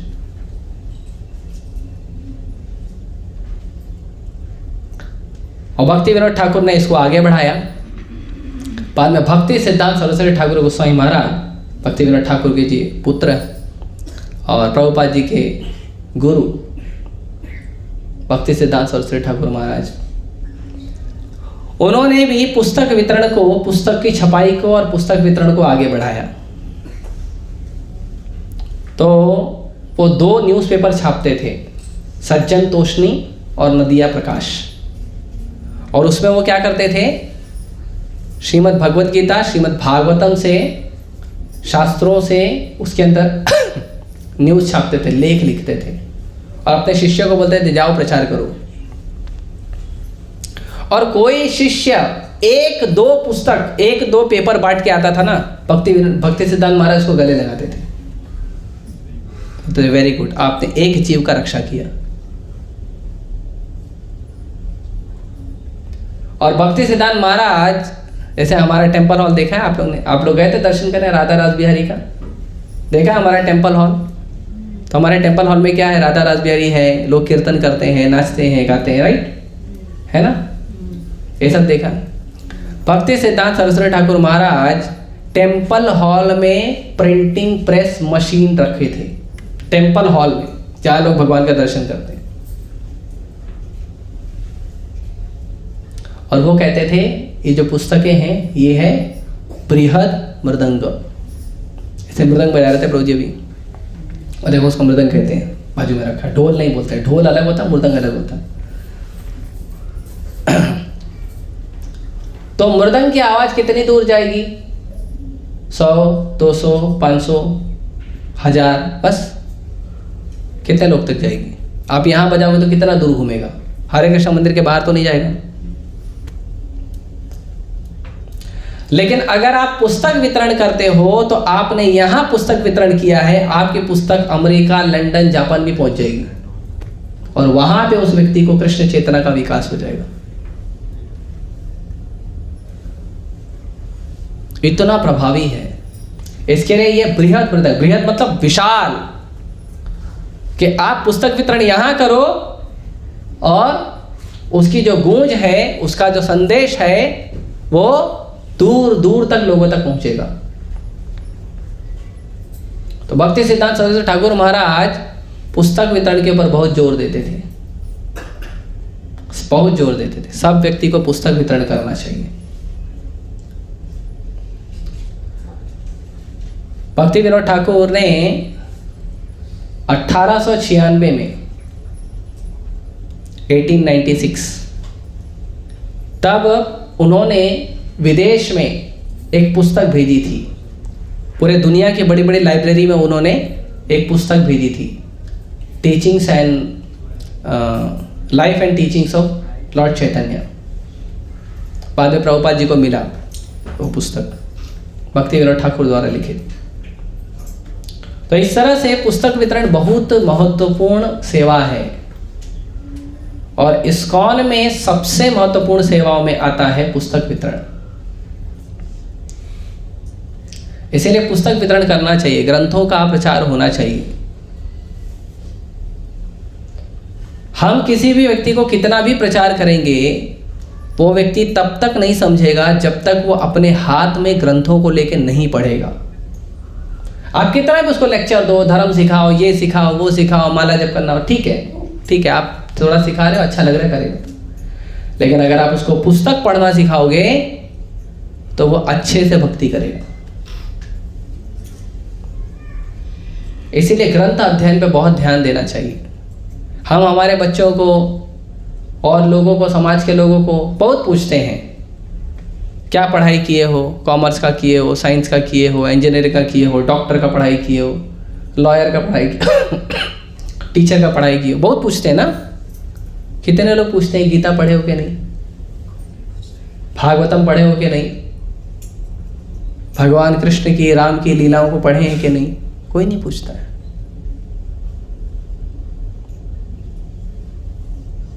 बाकी धर्मों में बचपन से पढ़ाया जाता है, उनके माता पिता बचपन से पढ़ाते हैं। तो 3 साल 4 साल की जब तोतली बोली बोलते हैं तब से उनको कुरान बाइबल पढ़ाया जाता है। और हम यहाँ 20 साल के बच्चे को भी बोलते हैं गीता पढ़ना, तो उसका माँ बाप आके बोलता है ये उम्र थोड़ी है पढ़ने की, तो तुम पढ़ो, तुम्हारी तो उम्र हो गई ना। नहीं, हम भी नहीं पढ़ेंगे, ना तुम पढ़ो ना बच्चा पढ़े, दोनों एकदम शास्त्र विहीन व्यक्ति बन के घूमोगे। और यही कारण है कि आज के समय लोग धर्म परायण नहीं है, कर्तव्य परायण नहीं है, संस्कार नहीं है। यही कारण है। शास्त्र पढ़ेगा तो संस्कार आएगा, शास्त्र पढ़ेगा तो धर्म परायण बनेगा, कर्तव्य परायण बनेगा। और शास्त्र नहीं पढ़ेगा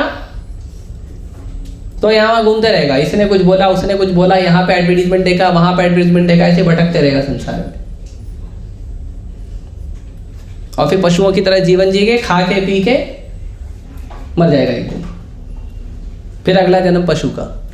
क्योंकि पशु का जीवन जिया तो भगवान क्या बोलेंगे कि मनुष्य का शरीर क्यों खराब किया, तुमको जीवन पशु का जीना था, लेकिन शरीर दिया मैंने मनुष्य का, तुमने मनुष्य के शरीर में पशु का जीवन जिया, तो बेटर है अगला जीवन तुम मनुष्य का मतलब कोई पशु का ले लो। तो उसको अगला जीवन पशु का दिया जाता है। हाँ, जो भी व्यक्ति कृष्ण भक्ति नहीं करता उसको अगला जीवन पशु का मिलता है, गारंटी। और जो भक्ति करता है उसको अगला जीवन मनुष्य का मिलता है, गारंटी। क्योंकि ये जीवन आपको क्यों मिला है? भगवान की भक्ति करने के लिए, मनुष्य का जीवन। बाकी जीवन में आप बहुत कुछ कर सकते हो। एक व्यक्ति मुझे बोला क्या ऐसा थोड़ी है, पशु लोग थोड़ी अमीर बन सकते, बड़ी बड़ी गाड़ी में घूमते। मतलब क्या बात कर रहा, कुत्ते को देखा मर्सिडीज में घूमते हुए, देखा कि नहीं आप लोगों ने? हाँ, कुत्ता बिल्ली भी घूमता है मर्सिडीज में, बड़े बड़े घर में रहता है, हैं? जितने भी आप लोग के फेवरेट स्पोर्ट्स स्टार और बॉलीवुड स्टार है ना, सबके घर में कुत्ता है। हाँ, उसने कौन सा कर्म किया था, मेहनत किया था, बहुत बड़े बड़े कंपनी में जाके बिजनेस धंधा खोला था, कुछ नहीं, राइट? लेकिन भक्ति नहीं कर सकता वो। भक्ति करने के लिए भगवान की शरण चाहिए, भक्ति करने के लिए गुरु का मार्गदर्शन चाहिए, भक्ति करने के लिए शास्त्र का अध्ययन चाहिए, भक्ति करने के लिए हरिनाम जप चाहिए। ये भक्ति है जो हर व्यक्ति नहीं कर सकता। बड़े से बड़ा, अमीर से अमीर व्यक्ति भी होगा, सुंदर से सुंदर व्यक्ति भी होगा, शक्तिशाली से शक्तिशाली व्यक्ति भी होगा, लेकिन यदि भगवान की, गुरु की कृपा नहीं है तो व्यक्ति संसार में पशु का जीवन भले जी लेगा लेकिन भक्ति नहीं कर पाएगा। ये बड़ी दुर्लभ चीज है, बड़ी दुर्लभ चीज है। और ये जो दुर्लभ अवसर है वो आप लोगों को देते हो पुस्तक वितरण के माध्यम से। प्रभुपाद जी भी लेख लिखते थे सज्जन तोषणी और नदिया प्रकाश में। भक्ति सिद्धांत महाराज ने एक बार भक्ति सिद्धांत महाराज के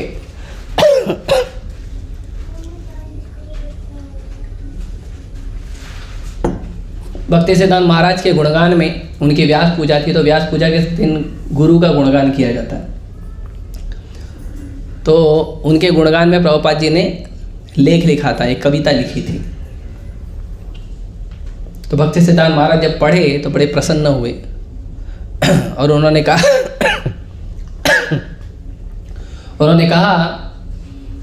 कि अभय चरण कुछ भी लिखता है उसको तुरंत प्रकाशित कर देना चाहिए, बहुत अच्छा लिखते हैं। तो प्रभुपाद जी उसके अंदर लेख लिखते थे, बहुत लेख लिखते थे।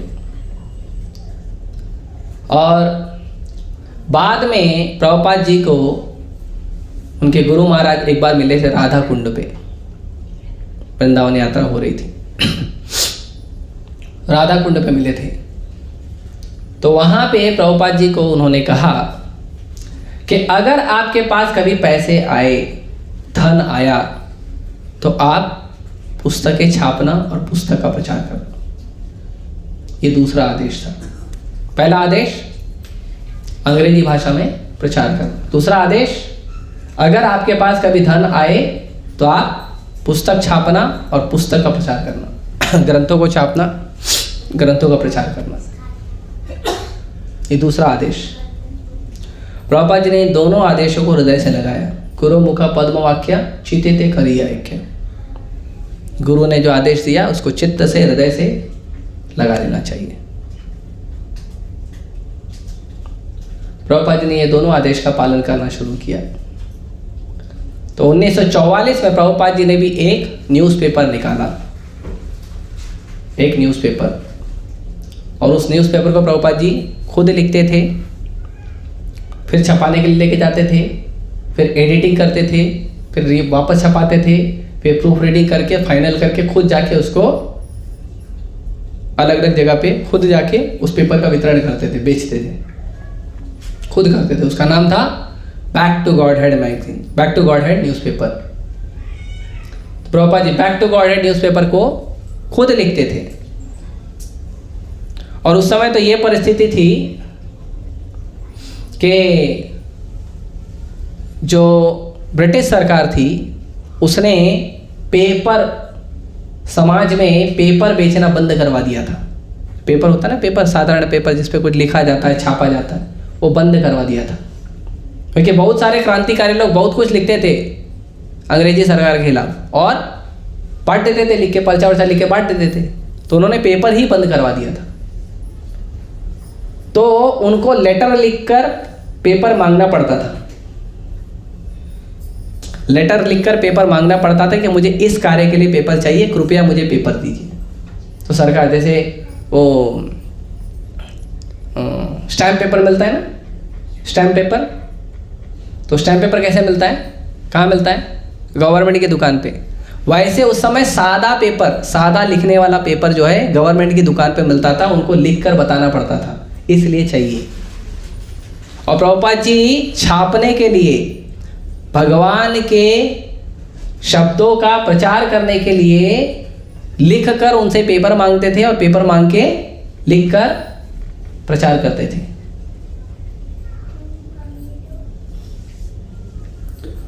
और फिर धीरे धीरे प्रभुपाद जी को फिर एक बार एक व्यक्ति ने कहा कि पेपर मत छापिए। लोग पेपर पढ़ते हैं, पढ़ के फेंक देते हैं, है ना। प्रभुपाद जी को ऐसा मत करिए, आप मैगजीन छापिए। तो फिर उन्होंने पेपर को परिवर्तित किया बैक टू गॉडहेड मैगजीन के रूप में। आपको मिल जाएगा, बैक टू गॉडहेड मैगजीन मिलता है, ऑनलाइन भी मिल जाएगा। फिर उसके बाद प्रभुपाद जी ने शुरू किया भागवतम को लिखना, श्रीमद् भागवतम को। तो दिल्ली में और वृंदावन में राधा दामोदर मंदिर में, और दिल्ली में छिप्पीवाड़ा नामक एक जगह है, वहाँ पे प्रभुपाद जी बैठ के भागवतम लिखते थे। और भागवतम लिखते थे, फिर भागवतम लिखने के बाद उसकी छपाई के लिए अलग अलग जगह जाते थे, डोनेशन मिल जाए तो हम उसको छाप सकें। तो कहीं से कुछ पैसा मिलता था तो छापते थे और वितरण करते थे। फिर जो पैसा मिला उसको लेकर फिर उससे लिखते थे, छपाई करते थे, फिर वितरण करते थे। तो एक राधा प्रेस नाम का प्रेस था।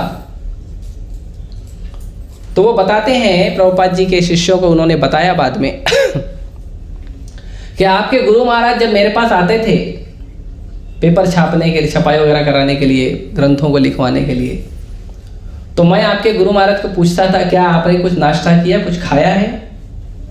तो आपके गुरु महाराज उत्तर देते थे कि मेरे पास केवल इतने पैसे हैं, या तो मैं इस पेपर को आप तक पहुंचाऊं गाड़ी से, या तो मैं खाना खाऊं। तो मैं ग्रंथों को छापने के लिए ज़्यादा ध्यान देता था, कुछ खाता नहीं था। तो जो राधा प्रेस वाला है वो एवरी डे प्रभुपाद जी को पहले प्रसाद कराता था, फिर पेपर छापता था। वो अपने पैसे से कराता था, सन्यासी हैं तो उसके लिए कराता था। प्रभुपाद जी ने बहुत संघर्ष किया। दिल्ली की सड़क जो है, जैसे कुरुक्षेत्र है, कुरुक्षेत्र की भूमि है ना, वहाँ युद्ध हुआ था, पता है? कुरुक्षेत्र की भूमि पे युद्ध हुआ था, भगवद गीता वहीं सुनाई गई थी। लेकिन दिल्ली जो है वो प्रभुपाद जी का कुरुक्षेत्र है। प्रभुपाद जी ने वहाँ पे युद्ध किया था माया के खिलाफ, पुस्तक वितरण करने के लिए बहुत प्रचार करने का प्रयास किया। तो प्रभुपाद जी ने बहुत संघर्ष करके भागवतम को लिखा, भागवतम को लिखवाया। और उसके बाद फिर प्रभुपाद जी लोगों से निवेदन करते थे कि आप मुझे सहयोग करिए, मुझे विदेश जाना है और विदेश जाके मुझे प्रचार करना है।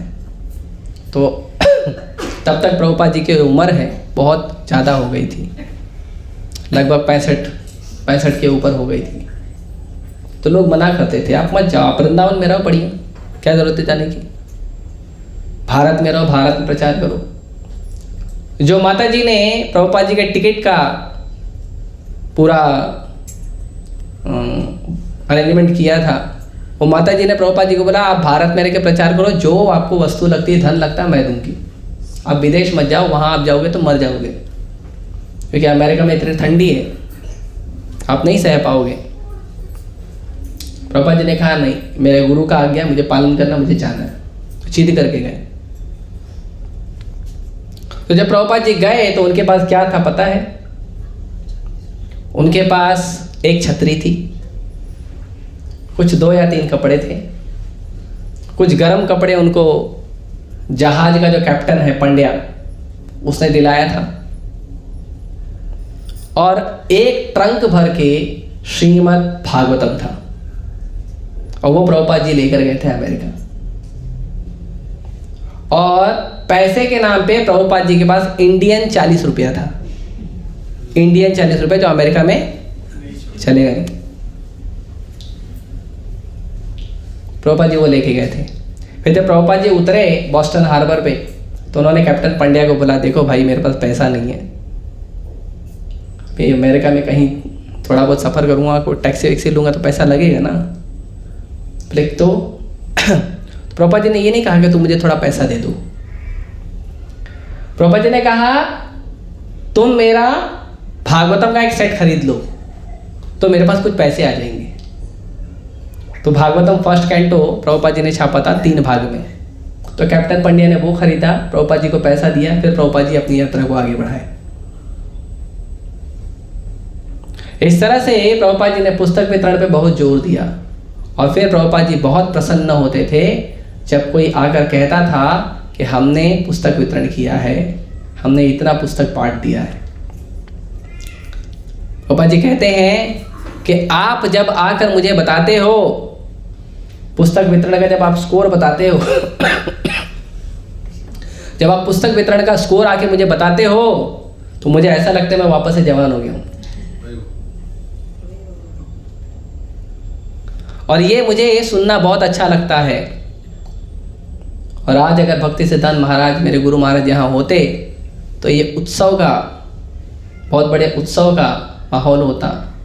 लेकिन फिर भी उनका आशीर्वाद है जो हम इतना कर पा रहे हैं। तो पुस्तक वितरण के ऊपर बहुत जोर देते थे।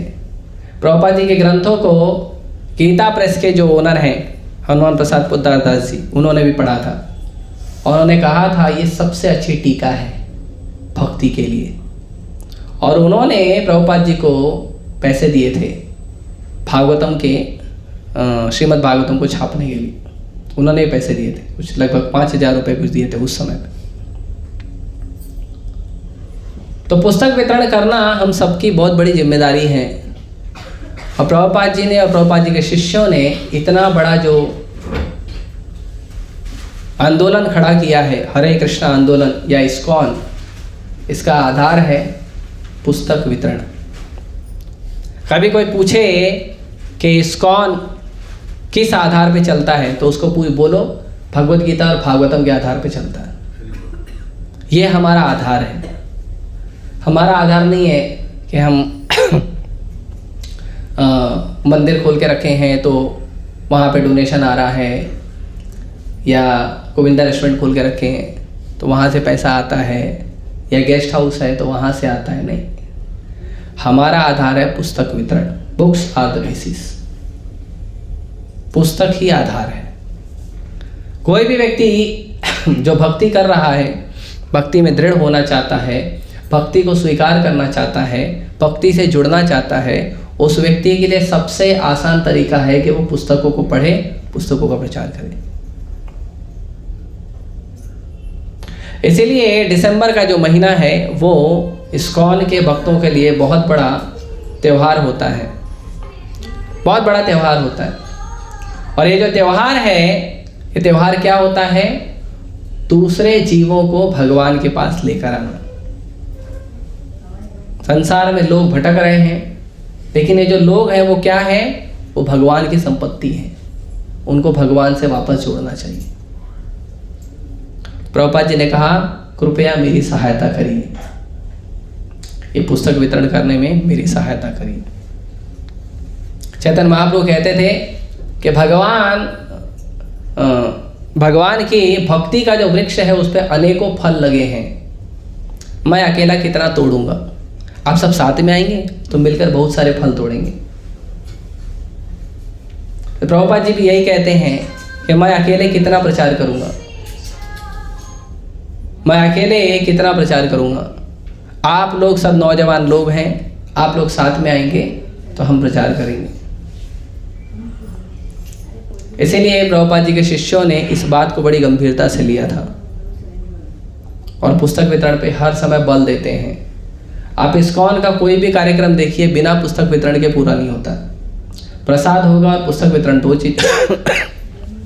दो चीज जरूर होगी। इसलिए आप सबसे निवेदन है कि आप लोग भी पुस्तक वितरण में भाग लीजिए। आप लोग पुस्तक वितरण करिए, भगवत गीता भागवतम अपने पास रखिए, कुछ पुस्तकें रखिए या हमसे आकर ले लीजिए, उसको ले जाके पुस्तक वितरण करिए। इसका प्रयास करिए। ये बहुत अच्छी सेवा है और बहुत उत्साही सेवा है। और जब आप पुस्तक वितरण करोगे तब आपको पता चलेगा कि भारत में कितने धार्मिक लोग हैं। हाँ, जब आप जाओगे ना तब पता चलेगा। हाँ, धार्मिक लोग ही आपको बहुत गुस्सा करेंगे। हम देखे हैं, हम किए थे तो अभी भी हम करते हैं तो पता चलता है। पुस्तक वितरण आप करने जाओगे तो कुछ लोग हैं जो आपको बहुत सम्मान देंगे कि बहुत अच्छा काम कर रहे हो, देखो साधु का काम कर रहे हो, ग्रंथों का प्रचार कर रहे हो, धर्म का प्रचार कर रहे हो, बहुत खुश होंगे। कुछ लोग बड़ा आदर सत्कार भी करेंगे, आपको बैठाएंगे, पानी वानी पिलाएंगे, कुछ खाना पीना है तो वो भी खिलाएंगे। और कुछ लोग आएंगे, आप जाओगे तो लोग बोलेंगे देखो विदेशी संस्था वाले आ गए, सब पैसा अमेरिका भेजते हैं लोग। कुछ लोग बोलेंगे ये खाली गीता बांट के पैसा कमाते हैं। तो इसीलिए निराश नहीं होना चाहिए। क्यों? क्योंकि जब चैतन्य महाप्रभु ने भेजा था नित्यानंद प्रभु और हरिदास ठाकुर को कि जाओ और घर घर प्रचार करो, हरे कृष्ण महामंत्र का प्रचार करो।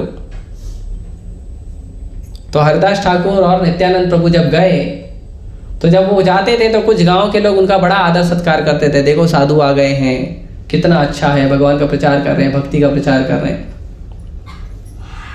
और कुछ जगह पे उनको कहा जाता था ये निमाई पंडित के लोग हैं, ये लोग सब चोर लोग हैं, ये लोग दिन में देखने आते हैं किसके घर में कितना धन संपत्ति है और रात को आके चोरी करेंगे। कई लोग गाली देते थे और जगाई मधाई ने तो नित्यानंद प्रभु का सर भी फोड़ दिया था, लेकिन पीछे नहीं हटे, आगे बढ़ते गए। तो पुस्तक वितरण जो है, प्रभुपाद जी के ग्रंथों का प्रचार जो है बहुत महत्वपूर्ण है। और पूरे दुनिया में केवल प्रभुपाद जी के ही पुस्तक ऐसे हैं जिसके अंदर आपको हर एक श्लोक का, कोई भी श्लोक देखोगे तो उसका एक एक शब्द का अर्थ मिल जाएगा। और पूरे दुनिया में कोई पुस्तक में ऐसा नहीं है। शब्दार्थ मिलेगा, श्लोक का अनुवाद मिलेगा और उसके ऊपर आचार्यों की टीका मिलेगी। आचार्यों की टीका, अपने मन से कुछ भी डाला ऐसा नहीं है। आप देखोगे दूसरे पुस्तक में लोग कुछ भी लिख देते हैं। एक बार इस्कॉन के कुछ भक्त गए थे एक जगह प्रचार करने, लेक्चर कुछ करने गए होंगे या कीर्तन करने, तो उधर उन्होंने देखा लिखा था भगवद गीता। तो भगवद गीता देखे तो भक्त लोग एकदम तुरंत आकर्षित हो जाते हैं कि भगवद गीता उठा के देखें। तो उन्होंने खोला तो भगवद गीता का कुछ था ही नहीं, एक श्लोक भी नहीं था उसके अंदर। उन्होंने पूछा ये क्या है, तो गीता है ही नहीं। बोले हाँ ये गीता नहीं है। बोले फिर ये क्या है? बोले ये हमारे गुरु का बायोग्राफी है। तो उनको बोले गुरु का बायोग्राफी है तो आप लिखो ना, गुरु का बायोग्राफी है, गुरु की आत्मकथा जो भी लिखना है लिखो, गीता क्यों लिखे? बोले गीता नाम से बिकता है ना, इसके लिए लिखा है। तो कई लोग भगवत गीता ये सब के नाम पर कुछ भी छाप कर बेच देते हैं, वो नहीं करना चाहिए। भगवत गीता या जो भागवतम है या जो ग्रंथ हैं उनको गुरु परंपरा के आधार पर स्वीकार करना चाहिए। और हम ये जो प्रचार करेंगे, प्रयास करेंगे, ये भगवान को प्रसन्न करेगा, हमारे आचार्यों को प्रसन्न करेगा, प्रभुपाद जी को प्रसन्न करेगा और हमें भी आनंद देगा। ये जो जुहू मंदिर है इसको बनाने के लिए बहुत संघर्ष हुआ और एक समय तो ऐसा आ गया था कि यहाँ पे मंदिर नहीं बन सकता, राधा रास बिहारी मंदिर नहीं बन सकता। 3 बार तो बीएमसी वालों ने आके तोड़ दिया था मंदिर को भारत में।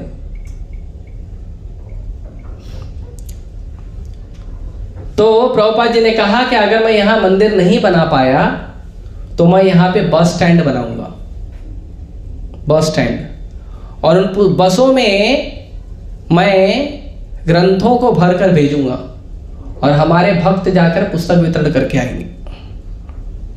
अगर मंदिर नहीं बना कोई बात नहीं, हम ग्रंथों का प्रचार करेंगे। इसलिए प्रभुपाद जी ने और एक शब्द कहा है कि हम लोग प्रयास करते हैं कि बहुत सारे मंदिर बने, लेकिन मंदिर बनाने से भी ज़्यादा महत्वपूर्ण है ग्रंथों का प्रचार करना, लोगों को भगवान से जोड़ने के लिए ग्रंथों का प्रचार करना। इसीलिए अभी 11 दिसंबर इस साल 11 दिसंबर को मोक्षदा एकादशी है। मोक्षदा एकादशी के दिन भगवान ने अर्जुन को भगवद गीता कही थी, तो उसको गीता जयंती कहते हैं। तो इसीलिए हम पूरा दिसंबर और कुछ दिन नवंबर का, कुछ दिन जनवरी का, हम क्या करते हैं, पुस्तक वितरण शुरू कर देते हैं। तो सब लोग का किसे निवेदन है कि आप लोग भी पुस्तक वितरण में सहायता कर सकते हैं, जुड़ सकते हैं। आप हमारे साथ आके भी पुस्तक वितरण कर सकते हैं। आप पुस्तक लेके जाइए घर पे, अपने मित्रों को, बंधुओं को, उनको भी पुस्तक दीजिए, उनको भी प्रचार करिए, बताइए पुस्तकों के बारे में। और अगर मान लो आप ये भी नहीं कर सकते हैं तो आप इतना कर सकते हैं कि जो पुस्तक की कीमत है, छपाई कीमत, वो आप लोगों से लेके हमें दे दीजिए। तो आप जो हमें पैसा देंगे उन पैसों को से हम पुस्तक वितरण करेंगे। कहाँ करेंगे? अनाथ आश्रम में, वृद्धाश्रम में, जेलों में, स्कूल में, कॉलेज में हम जाकर बांटेंगे। या तो आप जाकर बांटिए या तो आप लाकर हमें डोनेशन दीजिए। उसको कहते हैं विद्यादान। तो विद्यादान हम क्या करेंगे? आप लोग से लक्ष्मी लेंगे और हम जाकर बांटेंगे। हमने कई सारे जगहों पे बांटा है। एक व्यक्ति था जेल में, ऐसे तो कई सारे जेल में कई सारे भक्त लोग भगवता पढ़ के अच्छे व्यक्ति बन गए। एक व्यक्ति था पाकिस्तान से आया था, पकड़ा गया भारत में, और भारत में पकड़ा गया तो वो जेल में डाल दिया उसको। और उसी जेल में इस्कॉन के भक्त पहुंच गए भगवता प्रसाद वसाद लेके। तो जेल में तो कुछ काम रहता नहीं, या तो पत्थर तोड़ो, चक्की पीसो, या तो बैठो आराम से, है ना, मच्छरों का आनंद लो। तो उन्होंने भगवत गीता ले ली। उन्होंने बोला थोड़ा मैं पढ़ता हूँ भगवत गीता क्या है ना, अभी इंडिया में आया तो थोड़ा पढ़ लेता हूँ, पढ़ने में रुचि होगी उसकी। तो उसने क्या किया? भगवत गीता लिया और पढ़ना शुरू किया। भगवत गीता पढ़ने के बाद उसने कहा कि जितना हिंदू धर्म को लोग खराब बोलते हैं ऐसा हिंदू धर्म है नहीं, जितना उसको गलत प्रचार किया जाता है ऐसा है नहीं, जितना भारत को गलत बोला जाता है भारत ऐसा है नहीं। और भगवत गीता पढ़ने के बाद मुझे ये समझ में आया है कि मैं जो जीवन जी रहा था अब तक खराब जीवन जी रहा था।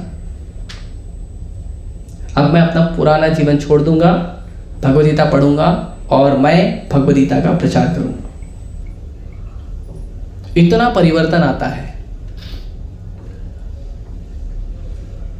तो इसीलिए हर व्यक्ति को चाहिए कि भगवत गीता पढ़े और भगवत गीता के आधार पर, भगवत गीता भागवतम के आधार पे अपने जीवन शैली को परिवर्तित करें, दूसरों को भी प्रचार करें और लोगों तक ग्रंथों को पहुंचाएं।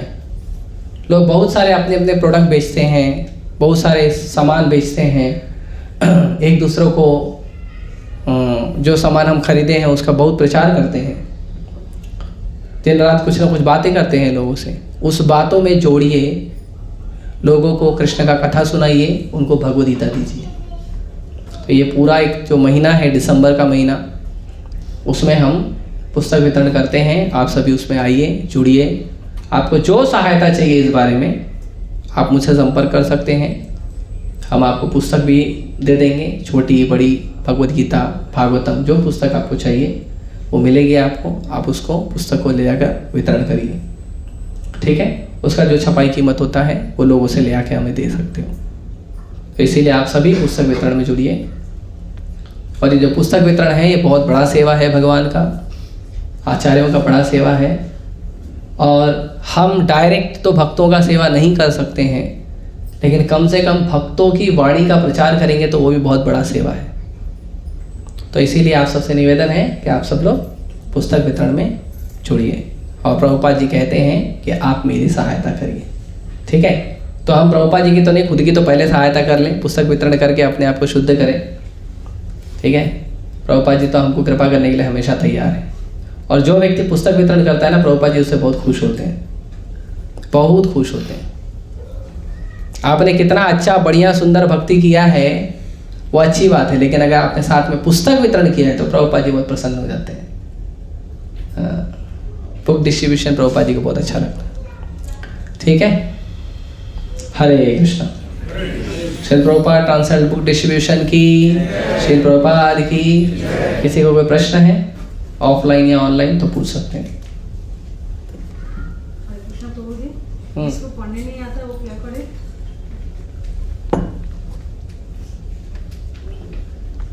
आज की परिस्थिति ऐसी है कि ज्यादातर लोगों को पढ़ने आता है। नहीं आता थी, माता जी बोला मेरे को पढ़ने नहीं आता, मैं क्या करूं? तो अगर आपको पढ़ने नहीं आता तो आपके घर में जिसको पढ़ने आता है उससे निवेदन करो कि वो आपके लिए पढ़े। जैसे आपके मोबाइल में कोई मैसेज आया, आपके किसी रिश्तेदार ने मैसेज भेजा, आपको तो पढ़ना नहीं आता तो क्या करते हो? छोड़ देते हो उसको? क्या करते हो? किसी को बोलते हो ना मेरे लिए पढ़ दो। तो भगवान का मैसेज है भगवत गीता। ये भगवत गीता क्या है? मैसेज ऑफ गॉड हेड, परम भगवान का मैसेज है, ये आपके लिए आया है ना। आप लोग चेक करते हो ना व्हाट्सएप पे, इंस्टा पे, फेसबुक पे, किसी ने कुछ मैसेज भेजा है क्या? चेक करते हो ना, भगवान ने मैसेज भेजा है आपके लिए। इसको भी चेक करो, पढ़ो, ठीक है। तो पढ़ने आता हो या ना आता हो, आप इसका लाभ ले सकते हैं यदि अपना बुद्धि लगाएंगे तो। मैं तो कोई बात नहीं, हम बुद्धि लगाने में सहयोग कर देंगे आपको, ठीक है। और कोई? तो जी गीता परचेस करके जो डोनेशन की बात है, तो नीचे ही परचेस करके बुक्स लाके आपको देनी है, नीचे ही सिर्फ डोनेट कर दें? आप दोनों कर सकते हैं। आप पुस्तक लेके जाइए मेरे से, नहीं क्योंकि मैंने अभी और उसका वितरण करके मुझे लाकर लक्ष्मी दे दीजिए, पर भूलना मत, मैं आप पे भरोसा कर रहा हूँ। दूसरा ये है कि आप हमसे ले लीजिए, हम उसका बकायदा बिल बना के दे देंगे आपको। आप ले जाके पुस्तक वितरण करिए, अच्छे से पुस्तक वितरण करिए, प्रयास करिए ज़्यादा से ज़्यादा लोगों को भगवद्गीता दीजिए। कम पड़ गया, ख़त्म हो गया तो और लेकर जाइए और करिए, और अगर बच गया तो वापस ला के दे दीजिए, हम आपको लक्ष्मी वापस दे देंगे। और विद्यादान का फॉर्म भी मेरे पास है, तो वो फॉर्म भी मैं आप लोगों को दे दूंगा अगले हफ्ते। विद्यादान का फॉर्म दे दूंगा, तो उस पर लिखा रहता है एक पुस्तक का कीमत इतना है, आप कितना पुस्तक डोनेशन देना चाहते हो, 5, 10, 20, 50, 100, 1000, वो भी कर सकते हैं। और अगर आप चाहते हैं तो आपके लिए एडवेंचरस भी है कि हमारे मंदिर में तुलाभार नाम का एक बहुत सुंदर सेवा रखा गया है। उसमें आप अपने वजन का गीता बांट सकते हैं। आप बैठ जाइए, एक तुला पे, दूसरे तुला पे भगवद गीता रखी जाएगी, और आपका कितना वजन होता है उसके अनुसार कितनी गीता होती है उसका आप डोनेशन दे दीजिए, और हम आपकी तरफ से भगवद गीता को ले जाके बांट देंगे। वो भी डोनेशन होगा, आप या तो आप पैसा देके गीता भी ले सकते हैं, उसके लिए मना नहीं करेंगे हम, ठीक है, वैसे कर सकते हैं। और कोई? ऑनलाइन किसी को कुछ पूछना है?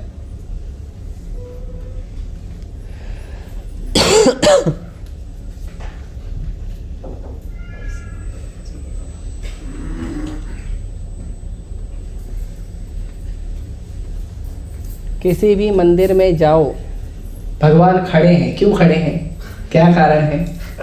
बड़े से बड़े मंदिर में भगवान खड़े ही हैं। अच्छा प्रश्न है। तो जब आप किसी का इंतजार करते हो तो खड़े होकर करते हो, ऐसे तो लोग बैठकर भी इंतजार करते हैं, लेकिन जब आप किसी का आतुरता से इंतजार करते हो तो खड़े हो जाते हो, राइट, है ना। तो भगवान इसीलिए खड़े हैं कि भगवान इंतजार करे तुम कब वापस आएगा, जल्दी जल्दी भक्ति करो, चलो वापस। तो भगवान इसके लिए आके खड़े हो जाते हैं। तो भगवान आके खड़े हैं तो कैसे खड़े हैं? आतुरता से खड़े हैं, कब आएगा रे बाबा तू। और इसीलिए भगवान ने एक विशेष अवतार लिया है, पता है, स्पेशल अवतार, वेटिंग लॉर्ड, इंतजार करने वाले भगवान, पता है, विठ्ठल। भगवान ईंट के ऊपर खड़े होके ऐसे हाथ करके इंतजार करे कब आएगा, है? भगवान ऐसे खड़े होकर इंतजार करते हैं। परम पूज्य लोकनाथ स्वामी महाराज कहते हैं कि भगवान विठ्ठल ने ऐसे हाथ इसलिए किया है कि भगवान बोल रहे हैं कि भौतिक संसार में ज्यादा पानी नहीं है, इतना ही पानी है, तू आ जा, मैं देख लूंगा। ठीक है, इसीलिए भगवान खड़े रहते हैं। भगवान खड़े हैं, राधा रानी खड़ी हैं, ललिता विशाखा खड़ी हैं, गौ निताई खड़े हैं, सीताराम कृष्ण हनुमान खड़े हैं, जगन्नाथ बलदेव सुभद्रा खड़े।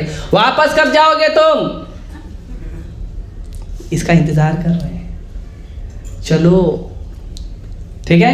कौन कौन चलना चाहता है? अच्छे से भक्ति करो।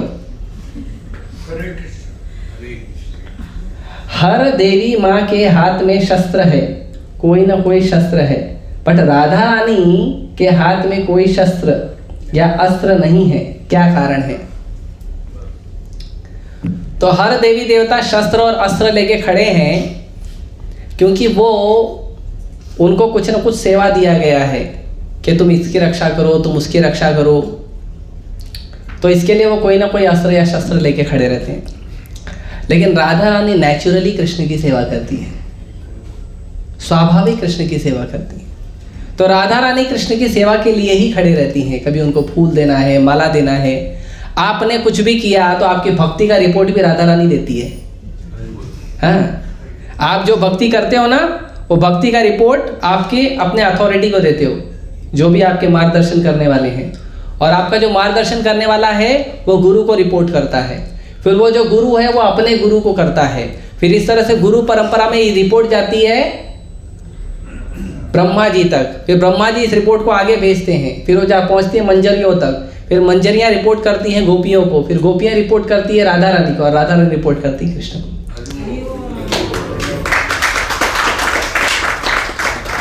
तो आपकी भक्ति का भी रिपोर्टिंग जो है राधा, तो राधा रानी काम करती हैं, बहुत काम करती हैं, आपके लिए करती हैं। और राधा रानी जो है ना, लादनी शक्ति है, ममतामयी शक्ति है, कृपा करने वाली है, दया करने वाली है, कृष्ण के चरणों में आपको ले जाने वाली है। तो अभी हथियार रखेगी तो कैसे जाओगे आप, डर जाओगे ना। तो इसके लिए अभी एक डंडा लिए थे तो यशोदा मैया तो भगवान डर गए, और राधा रानी पे डंडा लेके खड़े हुए तो हम जाएंगे कैसे, पहुंचेंगे नहीं ना, डर जाएंगे ना, जब मम्मी के हाथ में डंडा है। राइट, इसके लिए कोई शस्त्र नहीं है। भक्ति सिद्धांत महाराज ने नहीं भेजी थी, भक्ति विनोद ठाकुर ने भेजी थी, life and teachings of Chaitanya Mahaprabhu. Chaitanya Mahaprabhu ने किन 3 भक्तों को भेजा था, दोबारा सुनना है। तो चैतन्य महाप्रभु ने भेजा था, चैतन्य महाप्रभु ने नहीं, जीव गोस्वामी ने भेजा था। उनके 3 शिष्य हैं, नरोत्तम दास ठाकुर, श्रीनिवास आचार्य और श्यामानंद पंडित।